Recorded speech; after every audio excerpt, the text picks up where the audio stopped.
Preguntar por este tema, está en el centro de la escena, en el centro de la discusión, del debate público. ¿Qué va a pasar el día miércoles, en principio, en la Cámara de Diputados respecto a este tema? ¿Qué tal, Fernando? ¿Cómo estás? Buenas noches, gracias por atendernos. Buenas noches, ¿cómo estás? Un gusto. Fernando, no sé si escuchabas recién un poco la columna que hacía Pablo Ibáñez.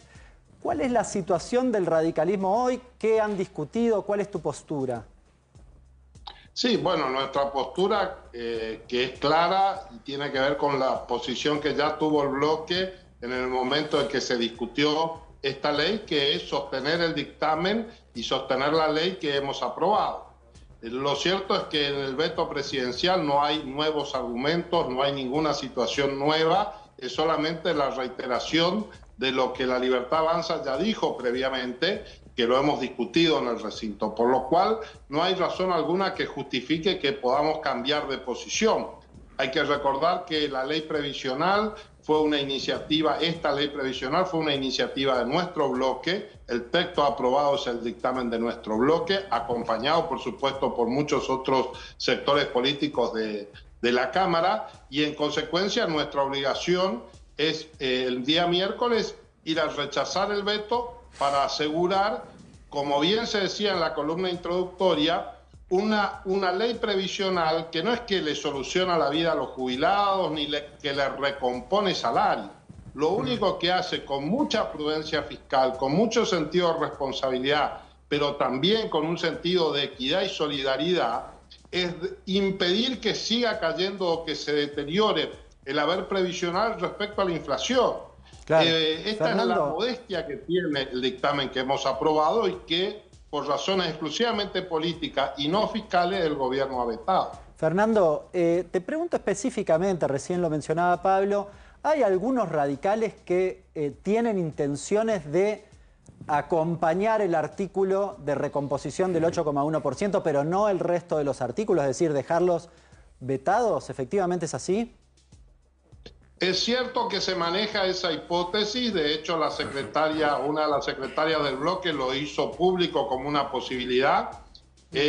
Yo creo que técnicamente la posibilidad existe, lo que no la entiendo desde el punto de vista político, por qué un radical que votó esta ley previsional, porque entendía que era necesario darle ese 8 y pico y establecer como mecanismo de actualización el IPC más una eventual corrección, puede ahora cambiar solamente porque Milei, el presidente, decidió convertir esto en una lucha política, cuando, reitero, en realidad desde el punto de vista fiscal no hay justificación para el veto. Entonces, es cierto que hay algunos radicales que parecen estar en esta idea, no entiendo las razones, no entiendo los motivos, pero bueno, yo no voy a ser intérprete de ellos, tendrán que ellos dar la explicación y luego el resto de la sociedad tendrá que evaluar en caso de que esa posibilidad prospere. Carvajal, ¿cómo le va? Si no me equivoco, usted fue uno de los firmantes para la convocatoria para la sesión especial del miércoles a las 11, ¿es así, no? Sí, sí, efectivamente, yo fui uno de los firmantes, firmamos cerca de 20 radicales y también de la coalición cívica, de Encuentro Federal, distintos bloques. No recuerdo el resto de los firmantes, pero hay una lista de 7 diputados: Soledad Carrizo, Luis Vicat, Roxana Reyes, Mariano Campero, Pamela Verasay, Turnier y Lisandro Nieri. Esos 7 diputados a mí me dan como que están en una posición de no acompañar. Lo que encuentro en común con esos diputados, y es una versión que tengo, tampoco tengo la certeza, que todos tienen una referencia con algún gobernador de la UCR, o con Cornejo, gobernador de Mendoza, o con Gustavo Valdés, gobernador de Corrientes. Si me pongo a interpretar, me tiento con creer, diputado, que ahí hay alguna conversación entre el gobierno y estos gobernadores justamente para que lo ayuden a que el veto se sostenga en pie. Sí, es probable que esto sea así, pero permitidme decir que hay otros gobernadores radicales que tienen también diputados y que no están en esa situación, y hay otros diputados que son de las mismas provincias y sin embargo van a votar. No creo que sea tan lineal. En realidad creo que acá la diferencia más tiene que ver cómo nos paramos Hay sectores dentro del radicalismo que estamos discutiendo cómo nos paramos frente al gobierno de Javier Milei. Algunos que entendemos que tenemos que tener esta posición, que es de acompañar las cosas que están bien en el gobierno y votar en contra de lo que está mal. Sí. Y esto nos convierte en una oposición seria y responsable, que es lo que estamos haciendo. Y hay otros que tienen un comportamiento más cercano a lo que es un bloque oficialista. Sí. Esta es la discusión que yo creo que tiene más que ver con cuestiones políticas e ideológicas que quizás con alineamientos concretos. Pero ahí se cortó lo del diputado. Se nos pierde la comunicación, diputado. Ahí, no, sí ahí está. Ahí lo recuperamos. Sí, me entró una llamada. Decía, tiene más que ver cómo nos posicionamos frente al gobierno que con el alineamiento no con algún gobernador, más allá que hay gobernadores que claramente han tenido y mostrado una posición... Puyaro y Sadir, supongo que hay dos radicales, Puyaro y Sadir, que tienen una posición que no están acompañando. Sidero, en principio, no encuentro, creo que estaba Polini, que en algún momento también ponía en duda. Pero quiero decir, usted plantea una cuestión política. Yo decía, esto también corre por mi cuenta, todo diputado, todo senador, todo legislador tiene derecho a votar lo que quiere votar.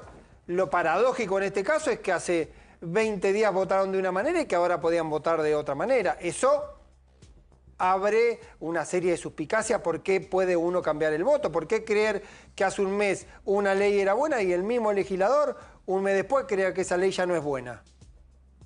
Sí, yo no le encuentro explicación. Tendrán que, diputados que hagan eso tendrán que salir a explicar y van a tener que ser muy claros en la explicación, porque la verdad es que la sospecha y las suspicacias aparecen.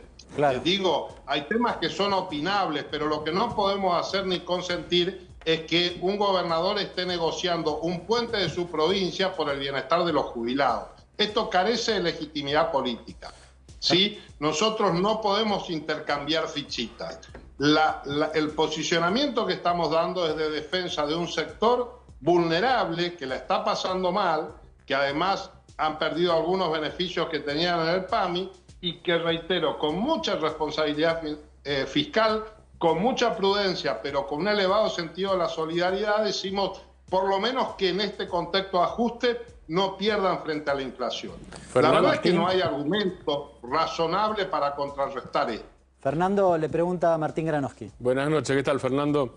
Recordando una intervención aquí en este programa presencial en su momento, hablábamos de las diferencias dentro del bloque radical, digo.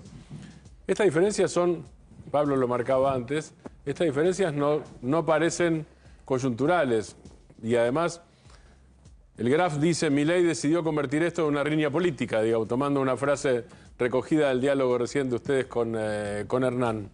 Digo, si no es coyuntural, ¿esto qué es? ¿Es una discusión hacia el 2025? ¿Es una discusión hacia el 2027? ¿Es una discusión sobre el papel del radicalismo de manera más amplia todavía? ¿Hay posibilidad de ruptura de bloque? Porque en realidad el bloque no funciona de manera homogénea casi desde el comienzo del gobierno de Javier Milei. No sé si alguna vez ocurrió eso en la historia del bloque radical. Sí, ha ocurrido. Recordemos que cuando surgió el kirchnerismo también hubo una impronta fuerte de división. Y tampoco es casual que los mismos que en su momento eran radicales, que eran kirchneristas, ahora resulta que son mileístas, ¿no? Es decir, parece que hay una tendencia... Caso Cornejo sería, ¿no? ¿Cómo? Caso Cornejo sería en ese caso, claro. Claro, por ejemplo, digo, no es el único, pero es un nombre representativo de eso. Parece haber esa tendencia a pegarse hacia el oficialismo de un sector del radicalismo. Y hay otros que creemos que no estamos conformes, que venimos de una larga lucha en contra del kirchnerismo y lo que significó el kirchnerismo, pero que tampoco estamos de acuerdo con lo que propone, con el modelo de país que propone Milei. Y lo que estamos haciendo es proponer un modelo alternativo.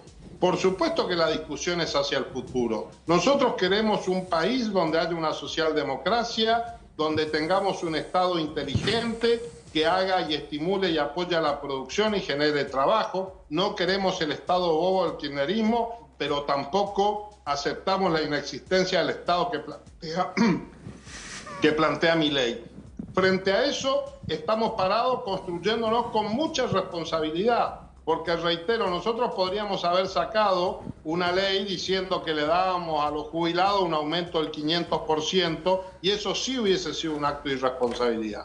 Tomamos una medida prudente, con los pies en la tierra, pero también diciendo, cuidado, si tenés 100.000 millones de pesos para gastos reservados de la CIDE, si tenés para comprar aviones, si tenés para viajar por toda Europa y todo el mundo en vuelos charter, algo de solidaridad tenés que demostrar con quienes la están pasando mal. Pablo. Un dato particular, Lisandro Nieri, que es diputado por Mendoza, fue exministro de Economía de Mendoza, conoce la dinámica del presupuesto, pero además fue miembro informante de justamente esta ley. No sé si usted tuvo la oportunidad de hablar con él, de sondearlo, porque la información que yo tengo es que fue justamente miembro defendiendo la reforma que ahora sería uno de los que no acompañaría. No sé si usted pudo consultarlo, si tiene diálogo personal con él para poder certificar si hubo este cambio de voto de Nieri.